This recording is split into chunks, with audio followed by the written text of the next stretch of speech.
ஓம் நமச்சிவாய. அனைத்து தமிழ் உள்ளங்களுக்கும் வணக்கம். கடன் இல்லாத மனிதனே இல்லை. பணக்காரனுக்கும் கூட அவன் தகுதிக்கு ஏற்ப கடன் நிச்சயமாக இருக்கும். கடனே இல்லாமல் நான் வாழ்ந்து காட்டுகிறேன் என்று நீங்கள் சவால் விட்டாலும் கிரகங்களும் விதியும் உங்களை எப்படியாவது கடன் வாங்க செய்துவிடும். அப்படி கடன் தொல்லையால் அவதிப்படுபவர்கள் ஏராளமாக இருக்கச் செய்கின்றார்கள். பல்வேறு பரிகாரங்களை செய்து கடன் தீர வேண்டிக் கொள்கின்றனர். என்ன செய்தாலும் அவர்களுடைய கடன் மட்டும் தீர்ந்தபாடில்லை என்று புலம்புபவர்களுக்கு மிக எளிதாக செய்யக்கூடிய பரிகாரங்களை இந்த பதிவின் மூலம் பார்க்கலாம். கடன் வாங்காத மனிதர்களே இருக்க முடியாது என்பதுதான் யதார்த்தம். மனிதர்கள் மட்டுமா, எல்லா நாடுகளும் கூட கடன் வாங்குகின்றன. ஆனானப்பட்ட திருப்பதி வெங்கடாஜலபதி சுவாமியே கடன் வாங்கித்தான் கல்யாணம் செய்து கொண்டார். எனவே கடன் வாங்குவது சகஜம். அதை கட்டுப்பாட்டுக்குள் வைத்து வாழ்க்கையை செவ்வனே நடத்த வேண்டும் என்பதே பெரியோர்களின் கட்டளை. பசியோடு கூட உறங்கலாம், கடனோடு உறங்காதே என்பது ஆன்மீகம் காட்டும் அறிவுரை. ஜோதிடத்தில் நமது முன்னோர்கள் மிக முக்கியமான விஷயங்களை சூட்சமான முறையில் சொல்லியிருக்கிறார்கள். ஒவ்வொரு ராசிக்கும் கடன்கள் அடைவதற்காக என்னென்ன செய்ய வேண்டும், எவையெல்லாம் செய்யக்கூடாது, எந்தெந்த கடவுளை வழிபடலாம் என்ற பரிகார முறைகளையும் சொல்லியிருக்கிறார்கள்.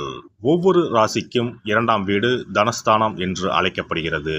இதன் மூலம் ஒருவரின் பொருளாதாரம் சம்பந்தமான விஷயங்களை தெரிந்து கொள்ள முடியும்.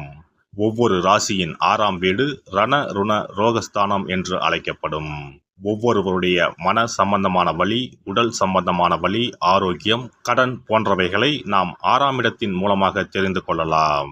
ஒருவருடைய ஜாதகத்தில் 6ஆம் இடத்தில் லக்னத்திற்கு 6ஆம் இடத்தில் எந்த கிரகம் இருந்தால் எந்த மாதிரியான பலன்கள் ஏற்படும் என்பதை பற்றி பார்க்கலாம்.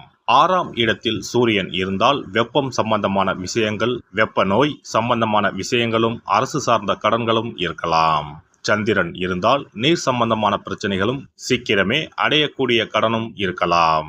செவ்வாய் இருந்தால் இரத்தம் சம்பந்தமான பிரச்சனைகளும், பூமி சம்பந்தமான கடனும் இருக்கலாம். இவர்களுக்கு மருத்துவ செலவுகள் அடிக்கடி ஏற்படும். புதன் இருந்தால் நரம்பு சம்பந்தமான பிரச்சனைகளும், பணம் சம்பந்தமான பிரச்சனைகளும் இருக்கலாம். குரு இருந்தால் வயிறு சம்பந்தமான பிரச்சனைகளும், தெய்வ கடன் சம்பந்தமான விஷயங்களும் இருக்கலாம். சுக்கிரன் இருந்தால் மறைவிடங்களில் பிரச்சனைகளும், கொடுக்கல் வாங்கலில் சில சிரமங்களும் இருக்கலாம். சனி இருந்தால் முழங்கால், முழங்கை, இடுப்பு சம்பந்தமான இடங்களில் பிரச்சனைகளும், பூமி சம்பந்தமான இடங்களில் பிரச்சனைகளும் இருக்கலாம். ராகு இருந்தால் முகம் சம்பந்தமான பிரச்சனைகளும், பூர்வீக வழியில் சொத்துக்கள் பிரச்சனைகளும் இருக்கலாம். கேது இருந்தால் ஞாபக மறதி சம்பந்தமான விஷயங்களில் சிறிது இரக்கங்களும், கையிருப்பு சம்பந்தமான பிரச்சனைகளும் ஏற்படும். இனி உங்கள் ராசிக்கான கடன் தொல்லை நீக்கும் வழிபாடுகள் என்ன, ஆன்மீகம் காட்டும் பரிகாரங்கள் என்னென்ன, செல்ல வேண்டிய ஸ்தலம் என்ன என்பதனை பற்றி காண்போம்.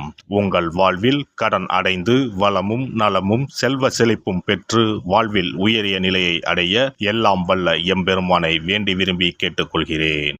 மகர ராசி. மகர ராசி என்பது காலபுருஷ தத்துவத்தில் 10வது ராசியாக உள்ளது. மகர ராசியின் அதிபதி சனி பகவான் ஆவார். தனவாக்கு குடும்பாதிபதியும் சனி பகவானே. ரண ருணாதிபதி புதன் பகவான் ஆவார். இவர்கள் எந்த ஒரு சூழ்நிலையிலும் வாதாடும் திறமை உள்ளவர்கள். இயற்கையாகவே சட்ட நுணுக்கங்களையும் அடுத்தவர்களுடைய குணநலன்களையும் எடை போடுவதில் வல்லவர்கள். வாக்கு ஸ்தானாதிபதியும் ராசிநாதனாக வருவதால் சுயம்புவாக வாழ்க்கையில் முன்னேறுபவர்கள். தன்மான உணர்ச்சி அதிகமாக உடையவர்கள். தொழில் செய்வதை விட வேலைக்கு செல்வதே இவர்களுக்கு நல்லது. ராசி அதிபதியே தனவாக்கு குடும்பஸ்தானாதிபதியும் ஆகிறார். எனவே பொருளாதார நிலை பொறுத்தவரை சிறப்பாகவே இருக்கும். சிக்கனமாக இருப்பார்கள். அனாவசிய ஆடம்பர செலவுகளை செய்ய மாட்டார்கள். குறைந்த வருமானம் வந்தாலும் நிறைவான வாழ்க்கையை ஏற்றுக்கொள்வார்கள். சரராசியில் பிறந்த இவர்களுக்கு சுக லாபாதிபதி செவ்வாய் பகவான் ஆவார். எனவே இரத்தம் சம்பந்தமான உறவுகளுக்கு அதிகமாக செலவு செய்வார்கள். பொருளாதாரத்தில் இவர்களுக்கு சரிவு அவ்வளவாக இருக்காது. வரவும் செலவும் சரியாக இருக்கும். தொழில் செய்வதை விட வேலைக்கு சென்றால் இவர்களுக்கு செல்வம் சேரும். தொழில் ஸ்தானம் வலுத்திருக்கும் பட்சத்தில் தொழிலில் நல்ல லாபம் கிடைக்கும். இவர்கள் வளர்பிறையில் செவ்வாய் வியாழன் ஆகிய நாட்களிலும், தேய்பிறையில் செவ்வாய் வெள்ளி ஆகிய நாட்களிலும் கடன் கொடுப்பது வாங்குவதை தவிர்ப்பது நன்மை தரும். கடன் அடைவதற்கான பரிகாரம்: பெருமாள், முருகன் கோவில் ஆகிய ஸ்தலங்களுக்கு சென்று வணங்கி வருவது நன்மையை தரும். வடக்கு மேற்கு திசை நோக்கி கடனை அடைப்பது நன்மையை தரும். புதன் வெள்ளி ஆகிய கிழமைகளில் கடன் அடைப்பதை தொடங்கினால் சீக்கிரம் கடன் அடையும். மகர ராசிக்காரர்கள் குலதெய்வ வழிபாடும் முன்னோர்கள் வழிபாடும் செய்து வருவது மிகுந்த நன்மையை கொடுக்கும். வாராகி தேவிக்கு இவர்கள் பூஜை செய்து வணங்கி வருவது கடன்களை அடைப்பதற்கான நல்ல பரிகாரமாக அமைந்திருக்கும். புதன் மற்றும் சுக்கிரன் ஹோரைகளில் இவர்கள் இதை செய்வது நல்ல மாற்றத்தை கொடுக்கும். செல்ல வேண்டிய ஸ்தலம் திருநீர்மலை அரங்கநாத பெருமாள் கோவிலுக்கு சென்று ரங்கநாத பெருமாளை தரிசித்து வாருங்கள். இத்தலம் சென்னை பல்லாவரத்திலிருந்து 8 கிலோமீட்டர் தொலைவில் மேற்கே உள்ளது. சிறப்பு வழிபாடு. குலதெய்வ வழிபாடு குறைகளை தீர்க்கும். முந்தைய வினைகளின் காரணமாக உண்டான கடன் தொல்லைகளிலிருந்து மீள குலதெய்வ வழிபாடு உங்களுக்கு துணை செய்யும்.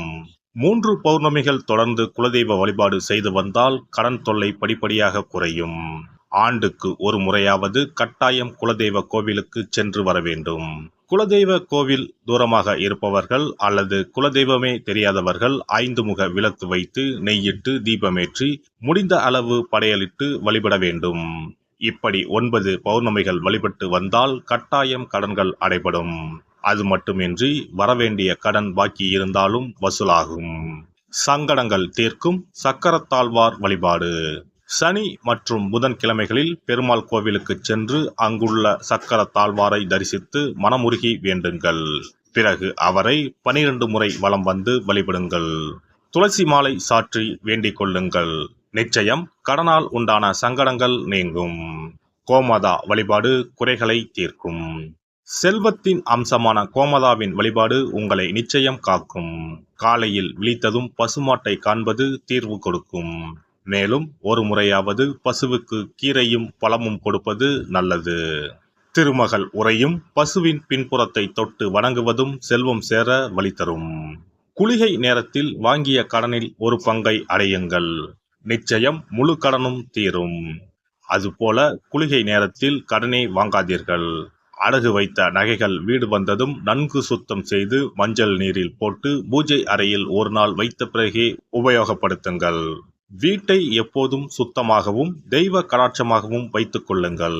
திருமகள் தங்கும்படி உங்கள் சுற்றமும் செயலும் இருக்கும்படி பார்த்து கொள்ளுங்கள்.